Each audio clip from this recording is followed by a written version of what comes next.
Welcome to another episode, Alive with Amin. Today in our studios, we have amazing 9 students and their teacher, Pam Santu, who will tell us a little bit about their experience about NASA competition. These students from Surrey Princess Margaret School did something that was impossible, and they made it possible. And they won the global NASA competition. Welcome, Pam. Thank you.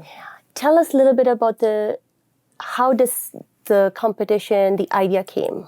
So the students at Princess Margaret, they started back in November of last year. They started with a NASA club, and they put in about 10 to 15 hours per week outside of school time. They worked with an advisor, his name was Sumit, as well as a teacher sponsor from Princess Margaret, Joe Sahota, putting together this proposal. It was a 40-page document in terms of designing a settlement, a space settlement. It was for outside of the moon. And basically they submitted the proposal in April, and then they heard from NASA that they had actually been accepted and invited to come to the finals. So how was that, as a teacher, how was that experience, the news when you received that, and how did you I actually didn't receive the news. The students received the news via their sponsors, and I found out after the fact, and then it was when they needed an actual teacher sponsor to go with them on the trip that I kind of came on board with the project. With the project. Well, we'll be talking to the students in a bit and learn more about their experiences, because they are the winners. They won the global world NASA competition, and there were so many different students around the world, and it is a moment of being proud. I'm very proud to be a part of this community and a part of today to be here and interviewing our future astronauts. And we'll bring the students and we'll have a little bit of a conversation with them.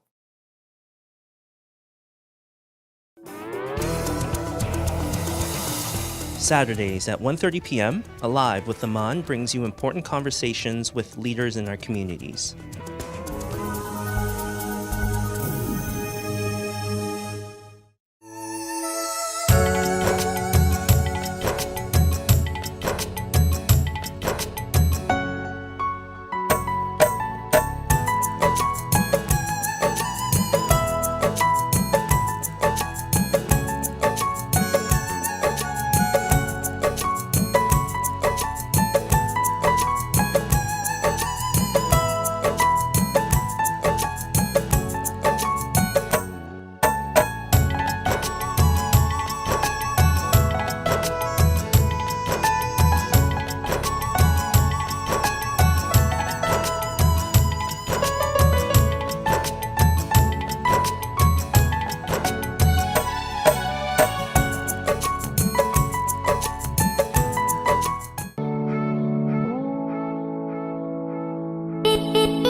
So we had just spoken to Pam, one of the teachers. Now we have all the students here in our studio who we'll be talking to. Before we go, I'd like to congratulate all of you for something that you have done something that's impossible, and you have won the NASA world competition, and it is worldwide, and you were Canadian from Surrey, from Princess Margaret Secondary School, and you won this. So proud of you, and be proud of yourself. Thank you. Now, can you take a minute and introduce yourself and what grade you are in right now? My name is Arwa Khan, and I'm in grade 12. My name is Adin Jabbar, and I'm in grade 12. My name is Raifa Rahman, and I'm in grade 12. My name is Ritika Bhardwaj, and I'm also in grade 12. My name is Mehtab Singh Brar, and I'm also in grade 12. My name is Saurav Singh Kaur, and I'm in grade 12 as well. My name is Jaden Ramu. I'm in grade 11. My name is Atarman Faz, and I'm in grade 11 as well. My name is Justin Gill, and I'm in grade 11 as well. Okay. So how your teacher told us a little bit about how the submission went, but how did you as students found out about that? I know you guys did all the work together with the support of the teachers. So tell us the experience from the beginning. How did it all come together for you? So when we first made the team in November, we weren't really expecting to get invited. Like, we wanted to get invited, but we didn't really expect it. So when we found out when we found out in June that we made it, our teacher got an email and he sent the email to all of us. We were really excited, and we were kind of shocked too, because as I said, we didn't really expect it. But it was really like a really good feeling because we were so excited. It was an aha moment, right? Okay. What was the criteria of the submission? So for our submission, our original submission that we made to qualify to go to Florida, so to get to that phase, first we had to do like a introductory proposal, and that proposal was like kind of like the one that we did in Florida, but we had a lot more time to do it. And so we made a PDF document, which was around like 40 to 42 pages, around there. So, and then we sent that in, and then after that, like, I think it took us from November until like April, May-ish, and then we submitted it, and then from there we got accepted. Wow. So, and when you were there, and I believe you were when you got there and you guys were given a new project to work on, and you were there for how many days? From June, I believe, 26th, 24th? Yeah, we were there for around a week. Right. So now then you got a proposal that when you were there divided into different teams with other students from other part of the world. Yeah. And you were given this 48-hour the design an entire space settlement on the far side of the moon for humans to live. And what motivated you to come up with these ideas at that time, the idea that was given to you? Well, personally for me, like the fact that we even got accepted to go to Florida was like such a big thing for us. And like we really wanted to make use of like our opportunity that like we've been given this great opportunity to like go to Florida and actually compete for Canada. And so I guess that's one of the things that motivated me, that I wanted to do well. Wow. Anybody else? Yeah, as Saurav said, you don't know how many times you're going to go to Florida for the actual competition. So we really wanted to just make the most of this trip because we know we already made it this year, right? So we just wanted to put as much effort in as we could and think of the most creative things we could and enjoy it while we could. Yeah, and it was such a surreal experience because we got to create bonds with students all around the world, and we got to connect with them and learn from them as well. Wow. And when you were doing this project, what set you apart from the other teams? What set us apart was it was our first time there, while many of the other students, they've been there before, maybe once or even twice. So I think something that set us apart was our experience. So even though we had less experience than other people, we still came out on top. And what motivated you? Like when you were, how did you like motivate yourself when you were under the pressure? Because you only had 48 hours to create this. How did you motivate yourself, and how did you handle the pressure?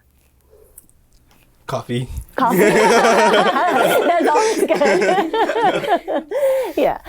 Yeah, and like, so as we were working, because we only had 48 hours, we basically worked like the afternoon of like the first day and then got like a little bit of sleep in for like around 5 hours on like in between the first and second day. And then that second day we just worked all the way throughout the day and all the way throughout the night until like 7:30ish, which was our deadline. And then we had to have it in by then. So I guess just to motivate, like having like that timeline there and just it being something that you don't normally do. Like when we go to school, like we're kind of in grade 12 now, we might have like more work to do. And so we're going to be staying up. But like over there, it was like we all were in a hotel together, right? And we were all like staying up. So it was like a fun experience as well as like we were working hard. And you guys had each other to motivate because it was something that you enjoyed and you were there, just being there, right? And that motivated. But you know, you have to understand, like what you just said, that 48 hours working day and night, it is important because nothing comes without hard work, right? So I guess that was a very surreal experience. You saw it like hand on, like one on, like hard work pays off. So I think that will stick with you guys for the rest of your life, because that is an important message here, that doesn't matter, but hard works, when you put your time into it and you give up something, and you guys gave up your sleep to motive, and that's what happened. The students need to know that there are a lot of students who are actually watching this, a lot of youth and kids. You're actually motivating them. They need to learn that to get something, to get somewhere, you need to give up something. And this time you gave up your sleep, and you're to achieve that. And I'm just very proud of you guys. So what does the future hold for you? What are your future plans with this?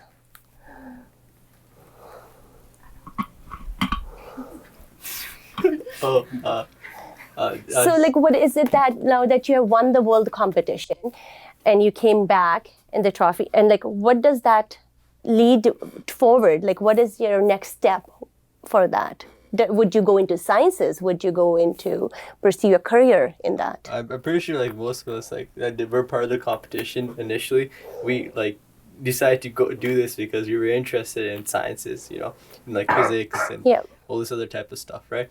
That's why we initially decided to do the competition, and we still like this reinforces our idea of like going into fields like these, and it gives us like a chance to experience what the fields are like, like being under pressure and whatnot.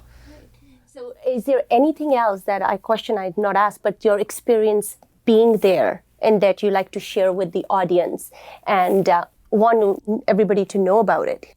Do that. So basically, when we have to stay overnight to do the whole project, it was really it really put into perspective how much work we'd have to do to like go into these fields, and the amount of time and effort we have to put into our projects. Anybody else wants to share? There you go. Another thing that I'd like to highlight is that we were like a completely new team, and all 9 of us have never had any experience in this like competition before. And when we went to Florida, a lot of those people there had actually been to that tournament before, and so they kind of knew what to expect, and they had done a proposal like this multiple times. And so this was like the first time that we tried like getting accepted, and we got accepted, and then we also were able to win at Florida, which was again like really surprising to us.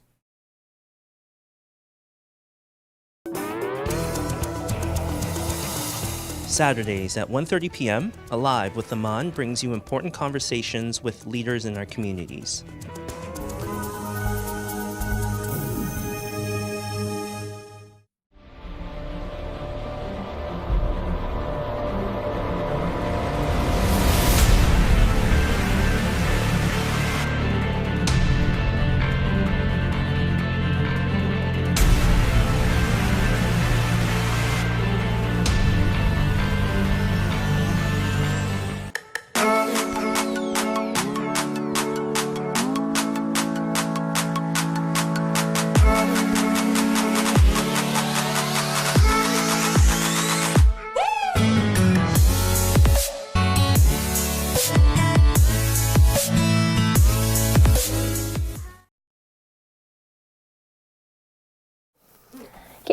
So what different aspect of the competition did you have to take care of, and in designing the settlement you had? So we were actually in different departments. All of us work in our own departments. Like for example, for me, I work in structure. So I work with Ritika, and we work on the exterior design, how it's gonna look, dimensions, and basically just like the structure of this whole settlement. And so as she mentioned, there's a lot of other departments too. Like I'm part of operations with Raifa and Saurav. And then there's also human factors that Jaden's in. And then Ada and Justin, they're part of the automations. Automation, okay. And so how big was the whole report you had to do that? In how many pages or slides? I remember for our final presentation we had to do in front of the judges, we had to condense all of our information into 50 slides. No more than 50 slides. And how much time frame you had to speak about your presentation? So for each team, they each got 35 minutes exactly on the mark. Our judge, actually, Anita, she kept track of it, so she'd tell each team whenever they had like 2 minutes left, 5 minutes left. So we had 35 minutes to present our entire proposal. 30 minutes. And did you have a separate where you were working on? Because you guys had how many different teams? The project you were working, departments? Yeah. Sorry. So I was part of the human factors. I was the only person from this team actually to be in that department. So I pretty much took care of like the housing and like where people are gonna stay and like the dimensions for the houses and stuff like that. So do you want to speak again? What was your criteria? What you had to design in 48 hours? All right, for the 48 hours while we were there, Anita, right, she gave all the teams, everybody, a document, right, RFP for what the design was supposed to be like, and it was basically supposed to be like a residence kind of thing, like a high-end luxury residence combined with other like residence as well. It's not only for like high luxury, but that was like one of the aspects of it, and we also had to make sure that it was in a Aryle. Like in a movie, it was kind of like a canal, you can kind of say, but it was like in between, and then we had to like figure out innovative ways of like dealing with like dust, because lunar dust is harmful, right? So we had to do like dust mitigation and these type of things. Anybody else have to add something? Yeah, so it was, as Ada said, it was basically think of putting a city in space. So you get Las Vegas, you have to put that in space, but we had to make it for 16,000 people. As opposed to hundreds of thousands of people in actual Las Vegas. But it's difficult because it's a completely different environment, different circumstances, and then because it was in a raya, or you can say also like a canyon of some sorts, we had to incorporate that into our designs. So like we had to have bridges and like ramps going up and down the canyon as well. And one of the big things that I learned throughout this whole thing is communication, because even though we were all in different departments, we had to work together.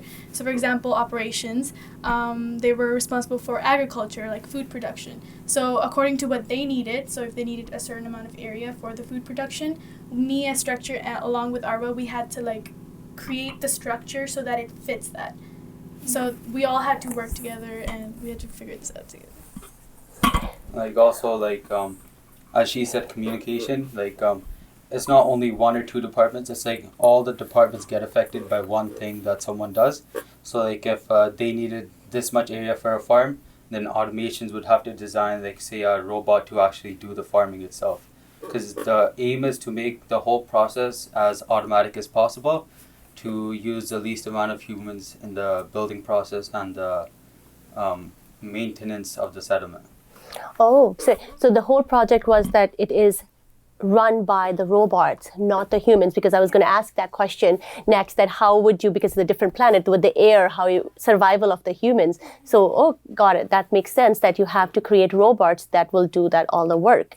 And what were the challenges? Now, I know you guys have to work into groups, but because there were students from around the world, and were there any challenges with understanding for a language barrier or understanding where they're coming from and, communications? Yeah. And how did you deal with that? Yeah, so as Ritika and Mehtab mentioned, that communication was very crucial, but then also considering that there are so many teams from all over the world, everyone has a different style of talking and a different style of communicating. So we had teams that we were in the same department with other people, but it was hard for us to communicate our ideas because how we think is different than how they think. So it was kind of difficult, but then again, when you have to work as a team, this competition teaches you skills that are really important for that.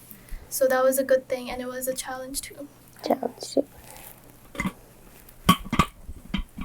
And so, just adding on to that, like, we had to make sure to incorporate everybody's opinions as well, because when you're working in such a large team of like 40 to 50 people, and you're split into those smaller departments, each department has like around like 10 to like 13 people in it, and then you have to like come to compromise on like what you want to do. And so there were like oftentimes when we had like a disagreement in the department, and we'd have to like work it out together, and again, communication and making sure that everything goes smoothly. And I think that's another thing that I would like to take away from this, just because like when you're working with a group of people that you don't know as well, and just people in general, you have to know how to like work with them and incorporate everybody's opinions, because like in the real world you don't always get to like have everything go your way, and so sometimes you have to make compromise. And that's actually a very good point you raised, because we work in a world, like, you know, you are students, but you experience that. But when you are working outside, you come across different diverse communities, diverse people, and everybody have a way of working, and you have to learn how to adjust to other people's behavior to make the workplace a healthy place. So that's a very good takeaway you took. And we had to also consider that everybody came from a different experience previously. So we came from like qualifying and semifinals. Other people came from their semifinals and their qualifying. And sometimes when they're in their smaller team, they're the leader or they're the one that follow the leader. So having that conflict with like other leaders in the same department, so we have to deal with that too often. Yeah. So. It was also like a very high pressure situation. So like we all had to it was another experience that it teaches us to like how to work under high pressure situations, and like in the real world, like how to make decisions on the spot, and even like because we have 48 hours, but that's not really a long time, and we have to like make a lot of decisions in that amount of time. So that's also like another learning experience that you're working under pressure. Oh, it was also that like you know, when you do get a job and people from here, I'm pretty sure most of us are going to go to like engineering, science fields and whatnot. Yeah, it's your job to come up with innovative solutions to problems that are posed. So this is like the future, right? It's just to like figure out how to like dust mitigation, all these things, like these are being talked about, right? And these are actually like problems that need to be solved in order to colonize the moon and whatnot, right? So it was important, and it was like a way of like figuring out how to make innovative solutions as well. So, and you know, apart from that, when you were in the competition, you as your teacher mentioned, that you had to take some time away from school. After school, you guys have to meet on the weekends or after school and work on this project. Did that affect your school education? Because that's a lot of work. And how did you manage that? So when we were working like outside of school, this isn't like something that's directly incorporated into like our school's curriculum, and so we have to take time out of our days like outside to work on this. And so, for example, on our qualifying proposal, we'd have to like meet up at City Central Library like around 10 hours a week. And so we'd normally, the bulk of that would be on the weekends just to like get our work done. And so yeah, it does like kind of affect our school, because we would be like also trying to split like our homework on the weekend or other responsibilities and things that we've committed to along with NASA. And so, yeah. Okay. So do you guys, anybody is in after school activities? You guys play sports or after? So on the top of after school activities, and you were putting this in there too. Yeah, and also I'd like to add that most of us were taking like all academic courses. So it was like we had our all three sciences, we had math, English, and all of that. So it was kind of hard to take time out, but I wouldn't say it was something that was totally worth it. Like all the time we took out of school, it was totally worth it to get that experience. Yeah, I remember just as Dan was talking about, like when we finally got that email that we got in, it just felt like all that hard work finally paid off. Yeah. I remember like the last weekend where we had to work on our project, we stayed at like SFU in like a total of 18 hours, and I had a midterm on Monday. So it was like hard for me to like balance both things, but in the end, like I agree with Adhan, it was so worth it. Like all the time we spent. So what did you do to balance that? Because that's a tip that somebody can learn. Honestly, I had to sort out my priorities. I was like, what's more important? And when I went home, I just worked on my studying like the entire night, and then the next morning I just did it. I took it. You just took it. It was fine. Wow. And also about managing time with this really big project, I think it's hard when you have school. But then again, like if you like plan your time, like if you have a midterm coming up, if you study for that before, that also helps. And I feel like a lot of times we think as like high school students that we don't have time to do other stuff. But then again, like if you're passionate about something and you really want to do it, you can always take out time. You can always take out. That's actually a very good point. Do you have anything else to say? Well, I like to congratulate all of you guys for doing such a great job, and thank you for being on this show. And these are our future generation who just came from Florida and won the NASA World Competition. And I'm very proud of them, and I'm pretty sure everybody is, and your parents are.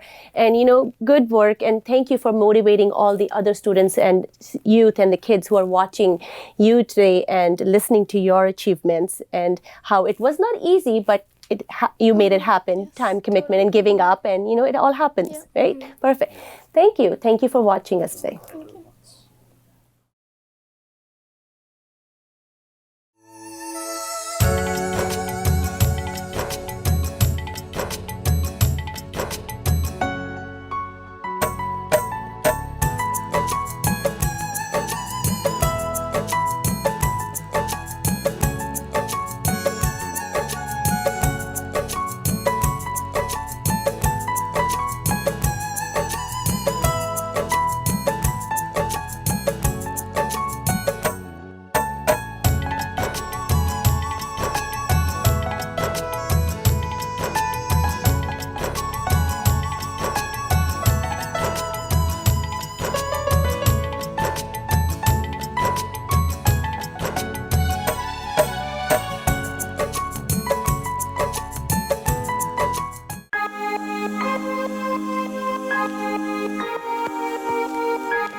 Saturdays at 1:30 p.m., Alive with Aman brings you important conversations with leaders in our communities.